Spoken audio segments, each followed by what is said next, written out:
I say, what's there? It looks like a bear on a swing in a ring doing any old thing. Not the humdrum teddy bear kind that anyone anywhere just might find. Oh, no.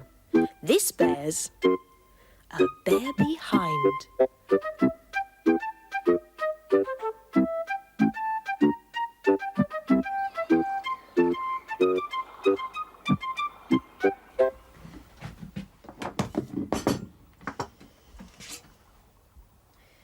Why is it I've always run out of my favourite tea at breakfast? Is it coffee for breakfast? I wish it was tea. Is it jam? Oh, why can't there be honey for me? Is it brown bread and butter? I'd rather have toast.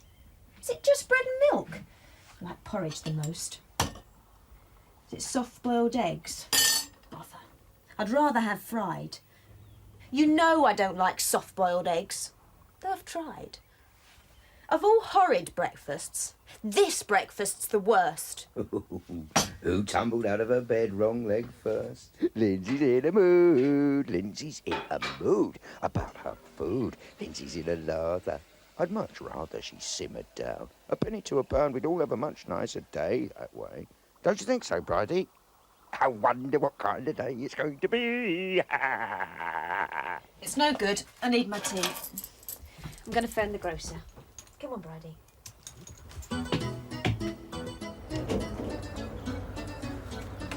Come on, Bridie.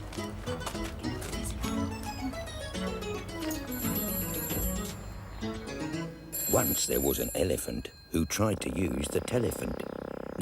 No, I mean an elephone who tried to use the telephone. Dear me, I'm not certain quite that even now I've got it right. However it was, he got his trunk entangled in the telephone. The more he tried to get it free, the louder buzzed the telephone. I fear I'd better drop the song of elephant and telephone. Now, Bridie, I'm going into London today, and I know how you hate all that awful traffic, so you stay here. London. Good girl.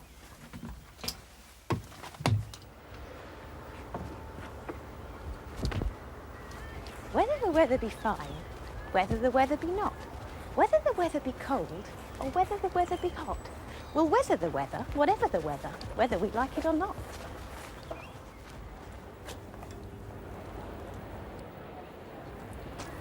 Whatever the weather, sunshine or rain, it's dry and it's shady on the train. If she doesn't get a move on, we will miss it.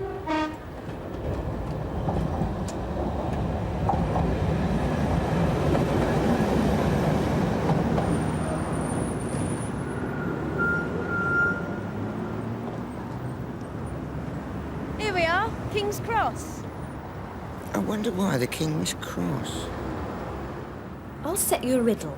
What is the middle, or where is the middle of London? Riddle me up and riddle me down. What is the middle of London town? Is it the zoo, with kangaroo, with penguin and bear and elephant there, and people to stare? Will that do? You could try looking higher, past St Martin's spire, up Nelson's tall column. He stands very solemn, with his lions of bronze, his fountains and ponds, to remember Trafalgar. But the pigeons are vulgar. This can't be the middle of London. Is it London's first tower, with its cannons and turrets, its ravens, beefeaters and flags? Perhaps it's a poor man, asleep on a bench, all these things inside plastic bags. Is it Telecom Tower, glittering tall? Is it New Scotland Yard, police always on call? Or, round as a drum, the Albert Hall? My riddle is deep, my riddle is wide, my riddle is silent and strong. My riddle has bridges from side to side, my riddle is ages long. My riddle's the middle because I think this is where the first Londoners came to drink. But I don't want to drink it now.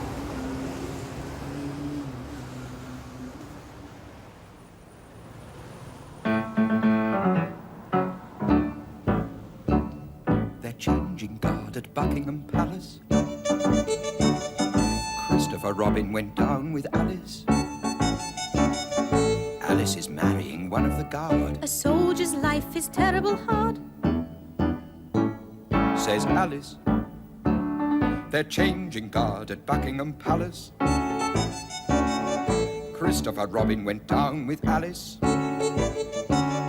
We saw a guard in a sentry box. One of the sergeants looks after their socks. says Alice. They're changing guard at Buckingham Palace. Christopher Robin went down with Alice. Do you think the king knows all about me? Sure to, dear. But it's time for tea. Says Alice. I wonder what it's like to be royalty. To be a princess and marry a prince. I guess you think you know this story. You don't. The real one's much more gory. Mind you, they got the first bit right, the bit where in the dead of night the ugly sisters, jewels and all, departed for the palace ball while darling little Cinderella was locked up in a slimy cellar. She bellowed, Help! And Let me out! the magic fairy heard her shout. Appearing in a blaze of light, she said, "My dear, are you all right?" All right? cried Cindy. Can't you see? I feel as rotten as can be. She beat her fist against the wall and shouted, Get me to the ball. There's a disco at the palace. The rest have gone, and I am jealous. I want a dress, I want a coach, and earrings and a diamond brooch, and silver slippers, 2 of those, and lovely nylon pantyhose. The fairy said, "Hang on a tick." She gave her wand a mighty flick, and quickly, in no time at all, Cindy was at the palace ball. It made the ugly sisters wince to see her dancing with the prince. She held him very tight and pressed herself against his manly chest. Then midnight struck. She shouted, Heck, I've got to run to save my neck. The prince cried. No, alas, alack! He grabbed her dress to hold her back. As Cindy shouted, Let me go. the dress was ripped from head to toe. She ran out in her underwear and lost one slipper on the stair. The prince was on it like a dart. He pressed it to his pounding heart. The girl this slipper fits, He cried. tomorrow morn shall be my bride. Then, rather carelessly, I fear, he placed it on a crate of beer. At once, one of the ugly sisters, the one whose face was blotched with blisters, sneaked up and grabbed the dainty shoe and quickly flushed it down the loo.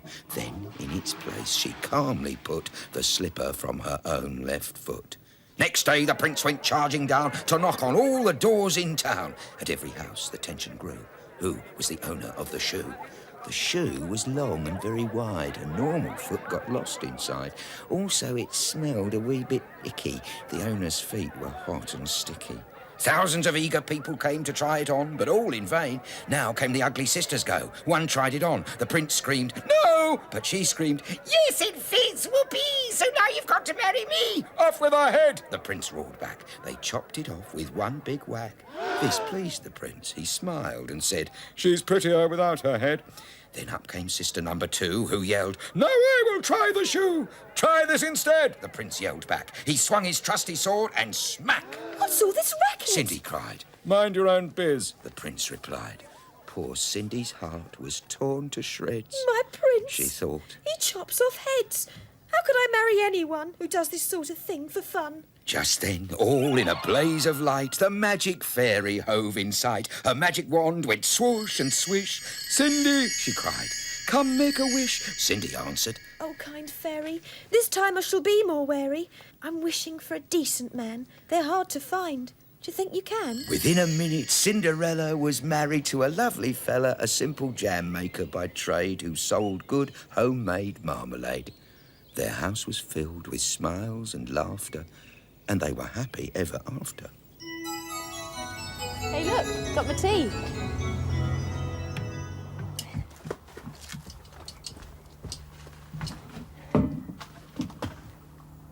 I sat next to the Duchess at tea, and it was just as I feared it would be. Her rumblings abdominal was simply phenomenal, and everyone thought it was me. Lovely. The cup that cheers. Cheerio.